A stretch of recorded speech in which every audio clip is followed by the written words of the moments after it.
오늘 우리에게 주신 말씀은 크게 두 부분으로 나눌 수 있습니다. 첫 번째 부분은 5절에서 6절, 그리고 두 번째 부분은 7절에서부터 10절까지의 말씀이 되겠습니다.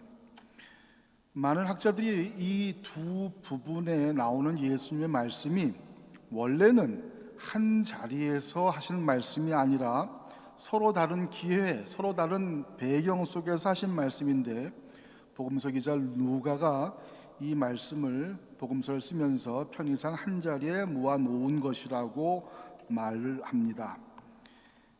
그 이유, 그 주장이 그럴듯해 보이는 것은 우리가 그 말씀을 가만히 살펴보면 다루고 있는 주제 혹은 내용이 사뭇 다르다는 것을 알 수 있습니다. 먼저 첫 번째 부분 5절과 6절에서 말씀을 보면 예수님의 사도들 혹은 제자들이 예수님께 나와서 우리에게 믿음을 더하여 주십시오라고 부탁을 합니다. 이 부탁은 사실 어떻게 보면 다른 식으로 우리가 해석을 할 수 있을 것 같아요. 주님, 우리가 더 좋은 믿음을 갖고 싶은데 우리가 어떻게 해야지만 더 좋은 믿음을 얻을 수 있겠습니까? 더 신실한 믿음을 갖고 싶은데 어떻게 해야만 합니까? 라는 것을 예수님께 여쭙다고 우리가 해석할 수 있을 것 같습니다.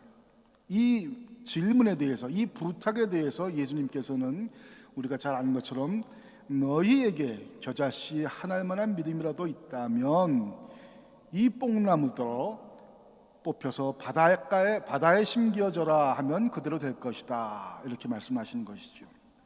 자, 이 5절과 6절의 말씀의 주제는 혹은 핵심어는 결국 믿음이라고 우리가 정할 수 있겠습니다. 이에 비해서 두 번째 부분의 말씀 7절에서부터 10절까지의 말씀에서는 우선 여러분이 보시는 것처럼 믿음이란 단어가 전혀 등장하지 않습니다. 그 대신 종이란 말이 많이 나오고 그 종이 하는 일 혹은 종이 마땅히 해야 될 일, 이런 것들이 언급이 되고 있습니다. 그렇기 때문에 이 7절부터 10절까지 말씀의 주제는 혹은 핵심어는 종의 섬김 혹은 바람직한 종의 태도, 이런 식으로 우리가 정할 수 있을 것 같습니다. 이렇게 첫 번째 부분과 두 번째 부분이 다루고 있는 내용 혹은 주제가 달라 보이기 때문에 학자들은 이 말씀의 연속성, 두 부분의 말씀의 연속성에 대해서 의문을 갖고 있는 것이죠. 그런데 이런 복잡한 말씀 우리는 그렇게 머릿속에 오래 남겨둘 필요는 없을 것 같고, 문제는 우리가 오늘 과연 그렇다면 누가는 왜 이 말씀을 한꺼번에 우리에게 전하고 있는가, 누가의 의도는 무엇인가, 이것을 우리가 살펴보는 것이 중요할 것 같습니다. 먼저 보통 학자들이 그런 것처럼 두 말씀을 별개의 말씀으로 생각할 때 한 가지 문제가 생깁니다. 그것은 첫째 부분에서 제자들이, 사도들이 예수님께 어떻게 해야 우리가 더 좋은 믿음, 더 신실한 믿음을 갖겠습니까? 라고 여쭈어봤을 때 그에 대한 구체적인 대답이 나오지 않고 있다는 것입니다. 겨자씨 한 알만한 믿음이라도 있다면 이 뽕나무들어 바다에 심겨져라 했을 때 그대로 될 것이다. 이것은 구체적인 믿음의 성장 방법을 묻는 제자들의 질문에 적합한 대답은 아닌 것으로 보이는 것이죠. 그보다는 예수님의 말씀의 뜻은 믿음의 중요성, 너희들이 더 신실한 믿음을 갖고 싶다고, 믿음을 더 성장시키고 싶다고, 그래 참 기특하구나, 그 생각 참 귀하구나, 믿음이라는 것은 대단한 것이야, 우리 인간의 상상력을 초월하는 것이야, 믿음만 있으면, 그것도 겨자씨 한 알만한 믿음만 있으면 큰 나무더러 뽑혀서 바다에 심겨져라 해도 그대로 이루어지는 것이야. 이렇게 믿음의 의미에 대해서 강조하시는 말씀이지, 어떻게 해야지 우리가 구체적으로 믿음을 얻을 수 있는지, 더 나은 믿음을 갖게 될 수 있는지, 믿음을 성장시킬 수 있는지, 이에 대한 답변의 말씀은 아니다는 것입니다. 우리가 바라는 대답은 예를 들어서 성경을 40번만 통독해, 아니면 40일 금식 기도해, 기도원 가서 나무 하나 부러뜨려 기도하다가, 이런 식의 대답은 아니시라는 말씀이죠. 구체적이고 직접적인 대답의 말씀은 아니셨다. 그렇기 때문에 우리는 이 두 부분의 말씀을 별개의 말씀으로 볼 것이 아니라 두 번째 부분의 말씀에서 우리는 어떻게 하면 우리가 우리의 믿음을 성장시킬 수 있는지, 더 신실한 믿음을 가질 수 있는지, 이 문제에 대한 답을 찾아야 될 것 같다 하는 것입니다. 자, 그럼 어떻게 우리가 우리의 믿음을 성장시킬 수 있는가? 두 번째 본문의 말씀을 조금 더 자세히 살펴보면서 그 대답을 함께 찾아보겠습니다. 무엇보다도 7절, 8절 말씀을 통해서 우리는 믿음은 섬김을 통해서 성장한다라고 하는 것, 이것을 깨달을 수 있습니다. 7절, 8절에 종의 모습, 종이 하는 일에 대해서 묘사가 되어 있습니다. 너희 가운데 누구에게 밭을 갈거나 양을 치는 종이 있다고 하자. 그 종이 들에서 돌아와서 어서 와서 식탁에 앉아라 하고 그에게 말할 사람이 어디에 있겠느냐. 제가 세번역 성서로 읽어드리고 있습니다만, 오히려 그에게 말하기를 너는 내가 먹을 것을 준비하여라. 내가 먹고 마시는 동안에 너는 허리를 동이고 나의 시중을 들어라. 그런 다음에야 먹고 마셔라 하지 않겠느냐. 다시 한번 말씀드리지만 제자들은, 사도들은 예수님께 어떻게 해야지 믿음을 성장시킬 수 있는지 이것을 묻는데, 예수님께서는 종의 섬김에 대해서 말씀하신다 하는 것은 결국 믿음은 섬기는 과정에서 생기고 그것이 성장한다 라고 예수님께서는 말씀하시고 싶으셨던 것이 아닌가 생각이 됩니다. 몇 해 전에 제가 여러 가지로 신세를 많이 진 목사님의 아들이 독일에 여행을 온 적이 있습니다. 그래서 저희 집에서 머무른 적이 있는데, 그 젊은이하고 이렇게 얘기를 나누다 보니까 축구를 굉장히 좋아하고 또 축구에 대해서 아는 것이 많더라고요. 저는 사실 작년에 어느 팀이 분데스리가에서 우승을 했는지 잘 모르는데, 뭐 보나마나 바이에른 뮌헨이겠죠. 아닌가요? 도트문트가 맞아요. 도트문트가 우승할 뻔하다가 마지막 경기에서 아마 바이에른 뮌헨이 우승을 한 걸로 알고 있는데, 누가 제일 분데스리가에서 투어를 골을 제일 많이 넣었고 이런 것들, 누가 어디로 팀을 옮기고 이런 것들 저는 잘 모르는데, 나이가 드니까 축구에 대한 관심도 좀 떨어지더라고요. 근데 이 친구는 다 꿰고 있더라고요. 독일뿐만이 아니라 요즘 그 한국의 그 손흥민 선수, 또 김민재 선수, 김민재 선수도 이제 바이에른에서 뛰게 됐나요? 하여튼 뭐 그런 걸 다 알고 있더라고요. 그 잉글리시 그 프리미어 리그라고 그러나요? EPL, 예, 그다음에 이태리의 리가 뭐 우노라고 그러나요? 뭐 하여튼 뭐 그런 것들. 그래서 제가 그 친구한테 물었습니다. 너 정말 축구를 그렇게 잘 알면 축구도 잘하겠네? 그랬더니 그건 아니래요. 자기는 축구를 좋아해서 축구를 많이 이렇게 정보를 찾아보고 하지만 축구를 잘하지는 못한다고 그래요.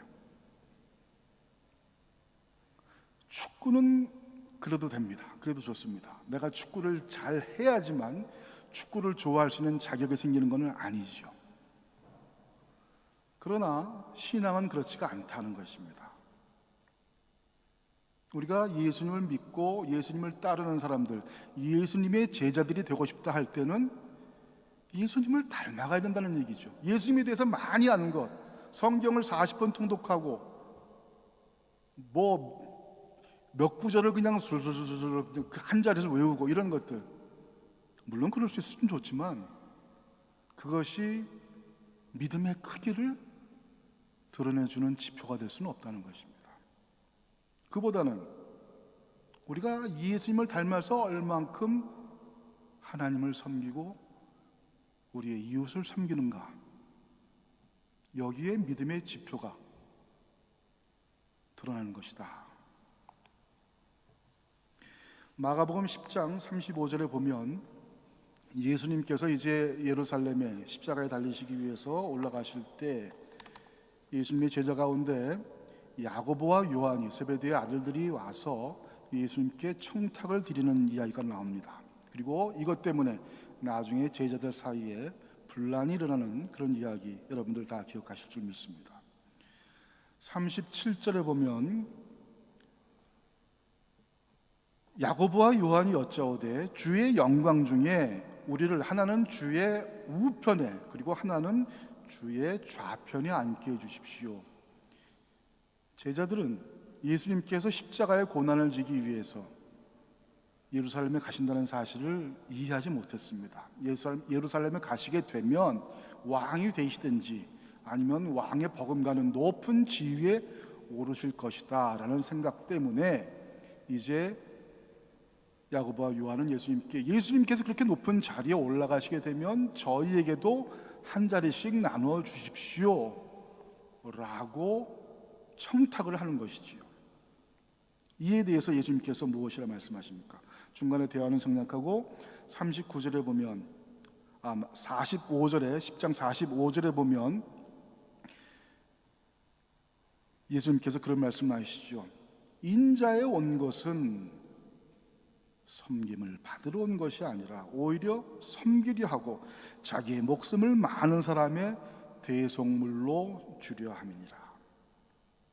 예수님께서는 높은 자리에서 남들이 섬기는 것을 받으러 오신 분이 아니라 세상을 섬기러 오셨고 그것도 당신의 목숨을 바치시기까지 하면서 섬기러 오셨다고 분명하게 말씀하신 것입니다. 그렇기 때문에 예수님을 잘 믿으려면 예수님처럼 우리도 하나님을 섬기고 우리의 이웃을 섬기는 그러한 사람들이 되어야 한다는 것입니다. 믿음의 척도는 바로 거기에 있다. 오늘의 본문에 나오는 누가복음 본문에 나오는 종의 모습을 한번 보십시오. 하루 종일 밭을 갈고 양을 치고 집에 돌아옵니다. 얼마나 피곤하겠어요. 삭신이 다 결리고 허리가 아프고 또 목이 마르고 배가 고프고 할 텐데 그 누구도 와서 종에게 수고했어, 쉬어, 저녁 먹어 이런 말을 하지 않는다고 합니다. 일이 끝났나 했는데도 불구하고 이제 끝이 아니라 오히려 이제는 더 중요한 일, 어떻게 보면 주인에게 저녁을 준비해야 됩니다. 또 주인이 다 먹을 때까지 수중을 들면서 기다려야 한다. 여러분 같으면 어떤 생각이 들겠습니까? 어떤 감정이 들까요? 정말 더러워서 못해 먹겠네. 요즘 MZ세대들에 대한 풍자가 많은 것 같은데 주머니에 뭐 하나씩 다 넣고 다녀요? 퇴직, 사직서 하나 다 넣고 다닌다죠? 사표 내겠습니다. 오늘부로 사표 내겠습니다. 퇴직금은 나중에 정산해 주십시오. 뭐 이런 식으로 한다 그러는데 뭐 지나친 과장이 좀 있겠습니다만 아무튼 그러고 싶은 마음이 드는 것이 당연한 그런 상황입니다. 그러나 그 종은 그렇게 하지 않죠. 끝까지 최선을 다해서 주인을 섬깁니다.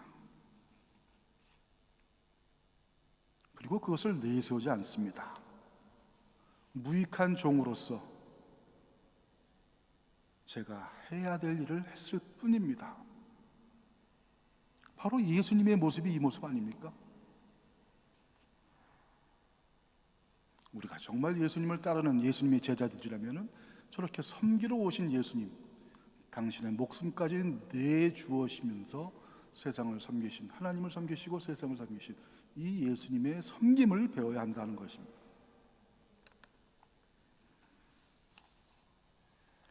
서양 속담에 눈물 젖은 빵을 먹어보지 못한 자와는 인생을 논하지 말라 이런 말이 있는 것으로 압니다만 이 말을 우리 신앙에 비추어 빗대어 이야기한다면 하나님과 이웃을 눈물로 섬겨보지 못한 사람은 신앙을 논할 자격이 없다. 우리의 믿음은 섬김의 과정에서 그 쓰라림 속에서, 고통 속에서, 좌절 속에서, 그리고 또 하나님의 인도하심 가운데 우리가 느끼는 기쁨과 보람 속에서 성장하게 되는 것이다. 기독교의 신앙은 누가 뭐래도 이 섬김을 통해서 성장하게 되는 것, 이라는 사실을 우리가 기억해야 될 것 같습니다. 두 번째로, 우리의 섬김은 그 어떤 보상을 바라는 섬김이 되어서는 안 된다고 하는 것입니다. 믿음이라는 것은 우리가 어떤 보상을 바랄 때 그것은 믿음이 아닌 거래가 된다는 것이죠. 내가 이것을 누구에게 줬을 때 그는 나에게 그 대가로 다른 어떤 것을 준다. 소위 give and take라고 하는 것, 이것은 세상의 원리지 신앙의 원리는 아니다는 것입니다. 언젠가도 제가 말씀드린 기억이 나는데, 우리가 하나님을 잘 믿으면 그 보상으로서, 그 대가로서 하나님께서는 우리에게 복을 주신다라고 생각하는 사람이 많은데 꼭 그런 것 아니다 하는 이야기입니다. 여러분, 구약의 욥 생각해 보십시오. 그가 얼마나 하나님을 잘 섬기는 사람이었습니까? 하지만 그도 사랑하는 가족을 잃고 자기의 전 재산을 잃고 하는 고통을, 아픔을 겪어야만 했습니다. 내가 하나님께 이걸 드렸으니 하나님은 저한테 이걸 주셔야 합니다 라고 하는 것은 우리 기독교 신앙인의 태도가 아니다. 유대교라면 그 원칙이 통해요. 특히 예수님 당시의 유대교, 바리새인들은 우리 인간이 율법을 잘 지키면 하나님은 그에 대한 보상으로 우리에게 복을 주신다, 우리를 의롭다고 인정해 주신다, 이렇게 주장을 했었지요. 철저하게 give and take의 원칙을 적용했던 것입니다. 그러나 우리 기독교는 그러한 보상을 바라고 우리가 하나님을 믿는 것이 아니다. 우리가 하나님을 잘 섬겨야만 하나님이 비로소 복을 주시는 것이 아니라 이미 하나님께서는 우리를 위해 당신의 독생자까지 희생하시는 그 사랑을 베풀어 주셨습니다. 우리에게 영원한 생명을 주셨습니다. 그렇기 때문에 우리는 그저 감사하는 마음으로 하나님의 사랑을 받아들일 뿐입니다. 우리가 섬김이라고 하는 것은 그 사랑에 대한 감사의 표시일 뿐입니다. 어떤 사람은 잘 섬길 수 있고 많이 섬길 수 있고 어떤 사람은 덜 섬길 수 있는 것이지, 섬기지 않는다고 해서 하나님의 사랑이 없어지는 것 아니라는 이야기죠. 우리가 give and take에 기반을 둔 유대교의 신앙 원칙과 우리 기독교의 신앙 원칙을 혼동하면 안 되는 것, 그 이유는 무엇보다도 많은 사람들이 기독교의 신앙 원칙을 give and take로 생각하고 하나님을 섬기다가 시험에 들기 때문입니다. 내가 이렇게 하나님을 열심히 섬겼는데, 교회를 섬겼는데 왜 하나님은 나를 인정 안 해주시나? 왜 내가 장로 못 되게 하시나? 왜 권사 못 되게 하시나? 사실 아이러니하지만 시험이 드는 것은 교회를 열심히 섬겨보지 않은 사람은 시험에 들지도 않아요. 아예 나름대로 열심히 섬기되 감사의 마음으로 섬기지 않고, 내가 이렇게 열심히 섬기면 하나님께서 나를 인정해 주시겠지, 혹은 같은 교인들이 나를 인정해 주겠지, 내 명예가 올라가겠지, 이런 보상 심리가 우리 마음 한구석에 있을 때 사탄은 그것을 이용해서 우리를 걸려 넘어지게 한다는 것입니다. 순수한 신앙이 성장하기를 바라는 사람은 주위 사람으로부터, 더 나아가 하나님으로부터 특별한 어떤 보상을 받기를 바라지 말아야 한다는 것입니다. 우리가 이미 받은 은혜가 족하다. 우리가 하나님의 자녀라 칭함을 받고 하나님의 나라가 우리의 분깃이 되었고 이제 하나님과 함께 영원한 삶을 누릴 수 있다. 이것 외에 우리가 더 바랄 게 무엇이겠습니까? 보상을 바라지 말고 진정 순수한 마음으로, 감사한 마음으로 하나님을 섬기고 이웃을 섬길 때 우리의 믿음은 성장하게 된다. 마지막으로 우리의 믿음은 자기를 낮추고 우리의 주인 되신 하나님을 높이는 가운데 성장한다라는 것을 우리가 같이 기억했으면 좋겠습니다. 지금으로부터 한 10여 년 전에 한국을 대표하는 큰 감리교회 목사님, 그리고 또 장로교를 대표하는 큰 교회의 목사님 혹은 그 교회 이제 끼리 다툼이 일어난 적이 있었습니다. 왜? 보통 교단 안에서는 싸우는 일이 흔히 있지만, 이런 말 참 죄송스럽지만 교단을 넘어서 감리교하고 장로교가 서로 다투는 경우는 그렇게 흔한 일이 아닌데 그런 일이 있었다. 왜? 그 감리교, 큰 감리교회 목사님이 이제 워낙 그 작은 교회를 크게 성장시켰으니까 교회 재정을 마음대로 하시다가 어떤 그것을 이제 세속 그 사회 재판에 이제 그런 신도가 있어가지고 결국 대법원에서 이게 잘못됐다, 교회 담임 목사직을 물러나야 된다, 이런 이제 판결을 받았어요. 그래가지고 어쩔 수 없이 당신의 아들을 담임 목사로 세웠단 말이죠. 그런 일이 있었어요. 그걸 보고 이 장로교회 목사님이 아니 어떻게 하나님의 교회를 자기 아들한테 물려줄 수 있느냐, 이것은 교회가 하나님의 것이라고 하는 단순한 그런 신앙의 기초 지식도 없는 아주 잘못된 행위다라고 비판을 했던 것입니다. 그런데 그 비판이, 설교 때 한 비판이 감리교 교인들 귀에 들어간 거예요. 그러니까 감리교 교인들이 가만히 있질 않았죠. 그 장로교회 교회 문 앞에 가서 데모도 하고 막 그냥 사죄하라고 요구도 하고. 그런데 이 문제가 참 정말 뭐라고 표현해야 될지 어처구니 없는 것은, 그렇게 교회는 하나님의 것이기 때문에 자식에게 세습을 시켜도 안 되고, 그렇기 때문에 나는 내 아들에게 세습시키지도 않고, 내 아들도 비록 목사지만 내 교회를 물려받을 생각도 없다라고 했던 장로교회 교회 목사님도 결국은 몇 년 지나니까 자기 아들에게 교회를 물려줬다는 이야기입니다.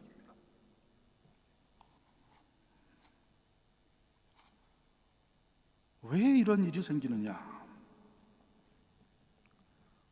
사실 작은 교회를 큰 교회로 성장시키는데 목사님들의 공이 크겠죠. 그분들이 정말 눈물로 기도하고 헌신적으로 교회를 섬긴 그런 일이 있었기 때문에 교회가 성장하는 것이고, 그것을 이제 교인들도 또 인정을 하기 때문에 그런 교회 세습의 그런 관행이 우리 한국 교회는 있다고 봅니다. 그러나 신앙의 원칙에 비춰볼 때 그것은 아니다라는 것이죠. 내가 정말 수고를 해서 헌신을 해서 어떤 아름다운 결과가 나왔다면 그것은 내 공로가 아니라 나를 사랑해 주시고 우리 교회를 사랑해 주시고 우리의 섬김을 높이 들어쓰신 하나님께 감사하고 하나님께 영광을 돌려야 되지, 조금이라도 그것 때문에 내가 이익을 봐서는 안 된다는 것입니다. 그것이 물질적인 것이든 명예이든 간에.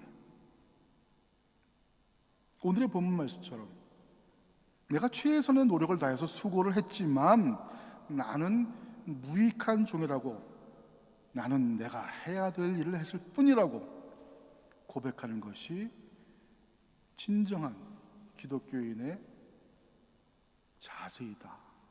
제대로 섬기는 기독교인의 자세다라고 하는 것입니다.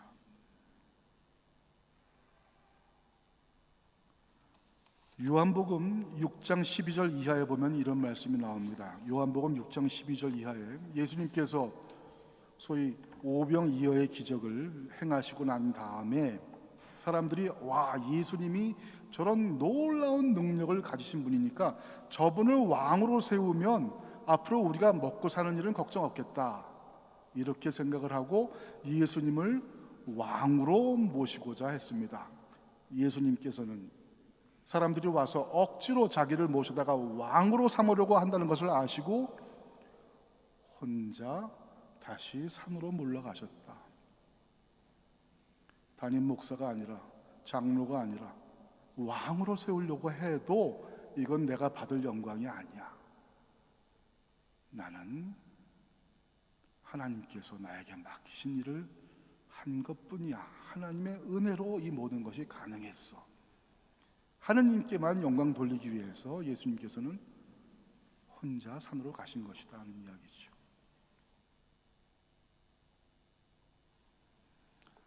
말씀을 마무리합니다. 어떻게 하면 우리의 믿음을 성장시킬 수 있을까? 대단히 중요한 질문이죠. 우리 신앙인들에게는 특별히. 그러나 오늘 우리에게 주신 말씀을 통해서 볼 때 그 답은 의외로 간단합니다. 열심히 하나님을 섬기시고 열심히 이웃을 섬기십시오. 그러면 여러분의 믿음은 여러분이 모르는 사이에 무럭무럭 성장하게 될 것입니다.